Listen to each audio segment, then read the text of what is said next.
Бір апта бұрын басталған Израиль-Иран арасындағы шабуылдар бүгінде әлем бойынша талқыланып жатыр. Бізде жасақ бағдарламасында бұл тақырыптан қалыс қалмауды жөн көрдік. Бірі саяси жағынан, бірі экономикалық, енді бірі геосаяси тұрғысынан бұл мәселені көтеріп жатса, бүгінгі бағдарламада біз Иран-Израиль қақтығысында қандай қару қолданғаны жайлы талқыламақпыз. Сіздермен бірге мен Назерке Лабихан, біздің арнаға тіркеліп, лайк басып, өз пікіріңізді жазып отыруды ұмытпаңыз.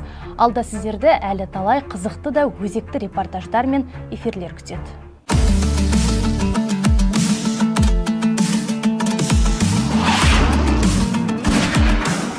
Әскер қатарында ең алдымен темірдей тәртіп болуға тиіс.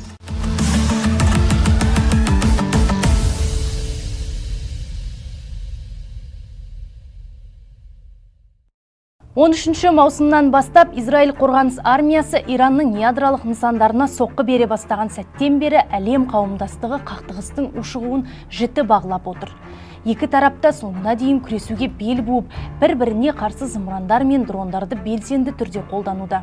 Сондай-ақ әуе шабуылына қарсы қорғаныс жүйелері де кеңінен іске қосылған. Екі жақтың қандай қару-жарағы бар? Отандық және шетелдік бақ беттерінде жарияланған мәліметтер мен әлеуметтік желілерде жазылған сарапшылардың пікірін жинастыра отырып, қысқаша шолу жасап көрейік. 13 маусымға қараған түні Израильдің Иранға шабуылы басталғаны туралы хабар тарады. Алғашқы соққылар ядролық нысандар мен баллистикалық зымыран ұшырғыш қондырғыларына бағытталған деп айтылды. Операцияның бастапқы кезеңінде Израиль қорғаныс армиясы 200 ұшақ жұмылдырып, әуе жер санатындағы 300-ден астам зымыранмен соққы жасаған болатын. Сонымен қатар соққылар Иран аумағының өзінде дрондар мен зымырандар ұшыру арқылы да жасалғаны анықталды. Бұл ойларын іске асыру мақсатында Израильдің арнайы операция қызметкерлері Ислам Республикасының, яғни Иранның ішінде бірнеше дрон камикадзе шығаратын жасырын зауыт ұйымдастырған. Мысалы, Тегераннан 10 шақырым жердегі нысаннан 23 ұшқышсыз аппаратты құрастыруға арналған жиынтықтар мен 200 килограмм жарылғыш заттар кіленген. Жарияланған деректерге сәйкес зымыран кешендері мен әуе шабуылына қарсы қорғаныс жүйелеріне соққы беру үшін шағын ұшақ үлгісіндегі дрон камикадзелер қолданылған. Мұндай дрондарды көп жағдайда әуе нысандарын жоюға арналған зениттік зымыран кешендері дәл таба алмайды. Себебі олар шағын әрі маневрлік мүмкіндігі жоғары нысан болып есептеледі. Бұдан бөлек Иранда дрондарды ұшыруға бейімделген бірнеше жылжымалы қондырғы анықталған. Израиль басылымдарының мәліметінше дрондар, зымырандар мен әуе қорғанысын басуға арналған жүйелер Иран аумағына шабуыл басталмай тұрып әкелінген. Бұл қадам ПВО жүйесін әлсіретіп, авиация үшін жол ашуға мүмкіндік беріпті. Желіде Spike NLOS танкке қарсы зымыран кешенін қолданғаннан кейінгі нысанның жағдайы деген мазмұнда түрлі кадрлар пайда болды. Бұл зымыран тікелей көзге көрінбейтін нысаналарды да дәл соққыға алуға мүмкіндік береді. Кешен екі жақты электрооптикалық бейне беру жүйесімен жабдықталған. Бұл операторға нысананы бақылап, соққы нәтижесін нақты қадағалауға жағдай жасайды. Зымыранның әрекет ету радиусы 25 шақырым. Ұзақ қашықтықтағы соққыларға арналған Израиль зымырандары Иран аумағынан жасалған соққылардан бөлек, Израиль алыстан дәл соққы беру әдістерінде белсенді түрде қолданып отыр. Мысалы, Машхад әуежайында жанармай құятын ұшақ жойылған, 2300 шақырым қашықтықта орналасқан. Бұл нысанға жасалған шабуыл Израиль операциясы басталғалы бері тіркелген ең алыс соққылардың бірі болды. Алыстағы нысандарды жоюда әуе күштері шешуші рөл атқарып отыр. Бұған дейінгі Иран ПВО жүйелерін әлсіреткен соққылардан кейін Израильдік авиацияның әрекеті анағұрлым тиімді бола түсті. Израильдің әскери әуе күштері 4-ші буынға жататын F-15 пен F-16 ұшақтарын, сондай-ақ 5-ші буындағы F-35 жойғыштарын жер үсті нысандарын жою үшін пайдаланады. Бұл ұшақтар дәлдігі жоғары зымырандармен және бомбалармен жабдықталған. Операция барысында F-16 және F-15 ұшақтары GPS арқылы бағытталатын америкалық JDM бомбаларын қолданған. Бұл бомбаның базалық нұсқасы шамамен 30 шақырымға дейінгі нысандарды алады. Ал JDMR үлгісі 75 шақырымға дейінгі қашықтықтағы нысандарды дәл соққыға ала алады. Сонымен қатар Иран аумағындағы нысандарға Рафаэль Спайс жоғары дәлдікті бомбалары да қолданылып жатыр. Бұл оқ-дәрілер интеграцияланған бағыттау жүйесімен жабдықталған.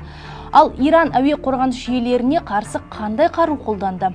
Израиль Иранның әуе шабуылына қарсы қорғаныс кешендерін ПВО яғни жою үшін Далила қанатты зымырандарын қолдануда. Бұл зымырандар жұмыс істеп тұрған радарларға бағытталады. 250 шақырымнан астам ұшу қашықтығына ие Далила зымыраны 30 килограммдық жарылғыш бөлікті алып жүре алады. Оның басты ерекшелігі екі жақты дерек беру арнасының болуы.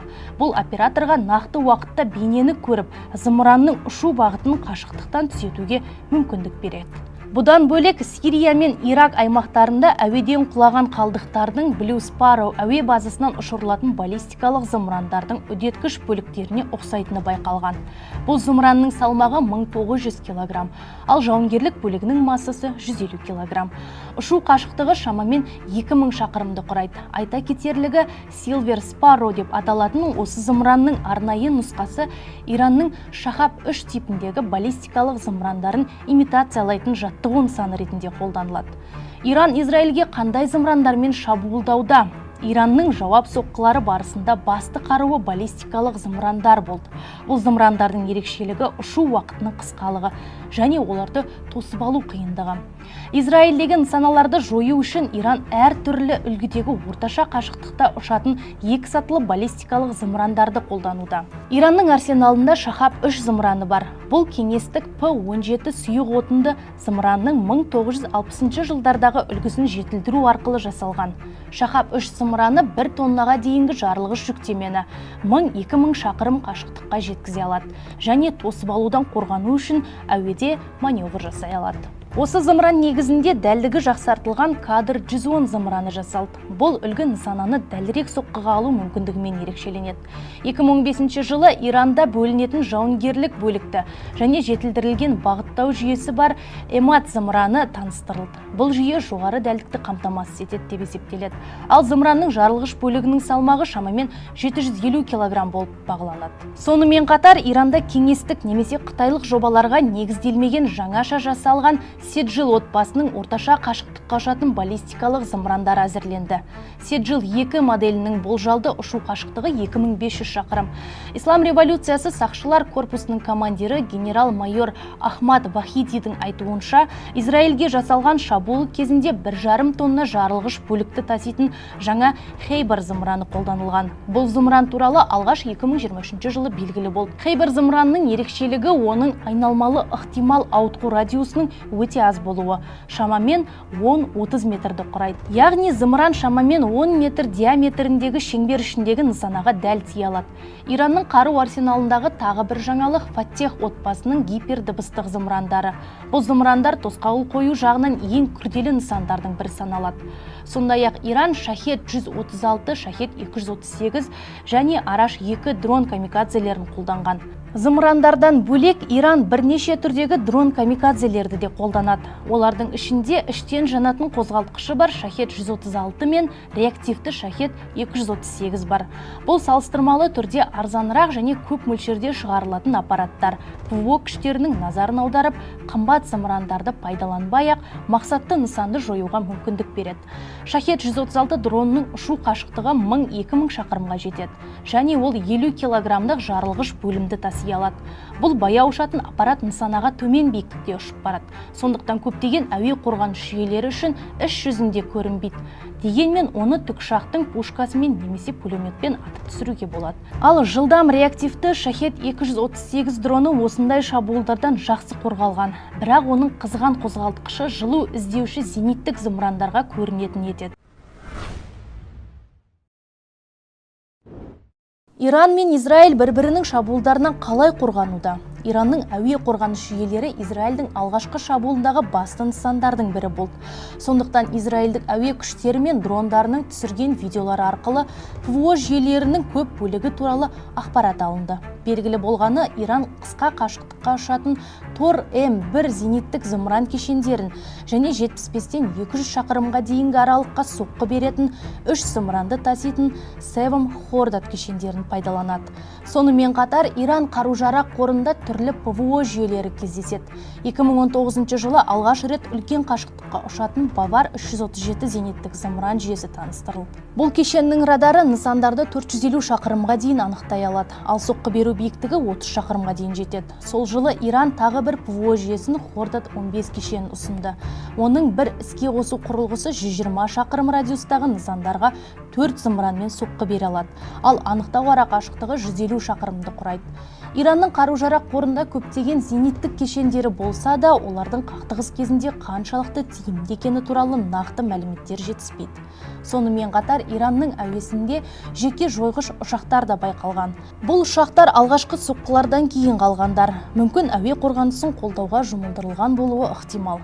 Израиль әуе күштері әуе нысандарына қарсы қорғаныста белсенді түрде қолданылады. Мысалы, жер үсті нысандарды жоюға арналған қару-жарақ таситын көптеген ұшақтар әуе және әуе класындағы зымырандармен жабдықталған. Израильдің F-15D жойғыш ұшақтары орта қашықтықтағы АМ-7М Sparrow 3 және АМ-120B Амрам зымырандарымен қаруланған. Олар ұшақтар мен қанатты зымырандарды жоюға қабілетті. Сонымен бірге AH-64 Apache тікұшақтары дрон камикадзелерді пушкалар арқылы атып түсіру үшін пайдаланылады. Әуе қорғанысын сондай-ақ SAR-6 класты израильдік корветтер де қамтамасыз етеді. Олар Барак 8 зениттік зымырандары және темір күмбез Iron Dome кешенінің кемедегі нұсқасымен қаруланған.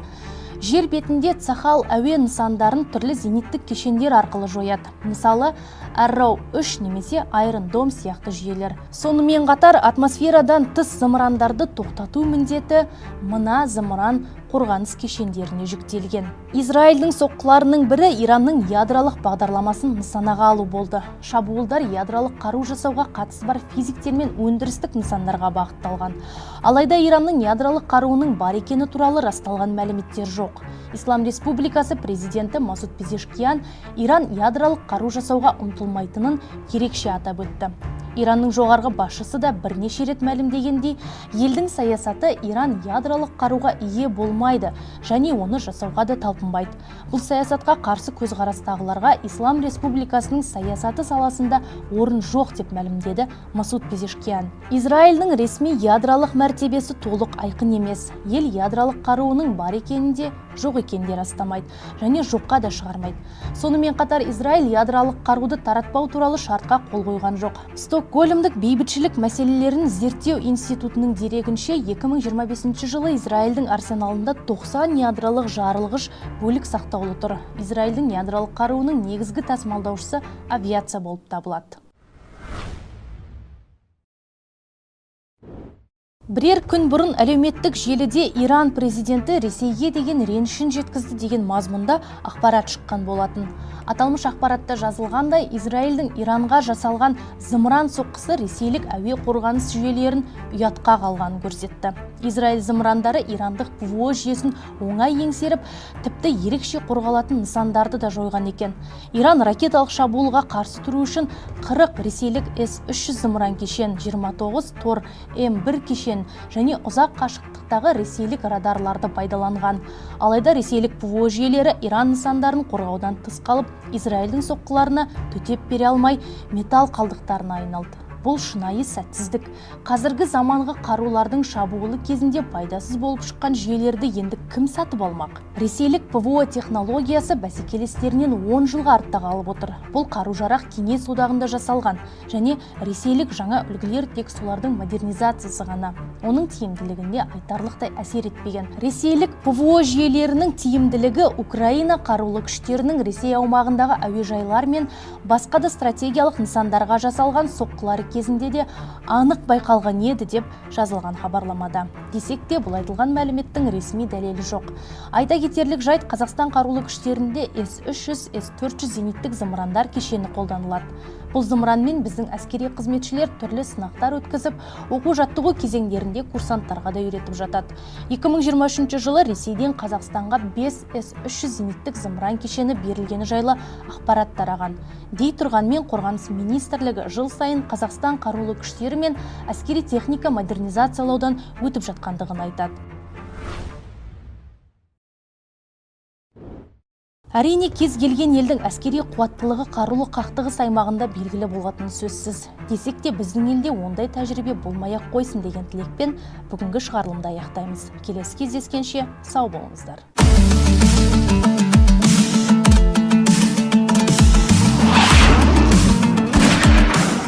Әскер қатарында ең алдымен темірдей тәртіп болуға тиіс.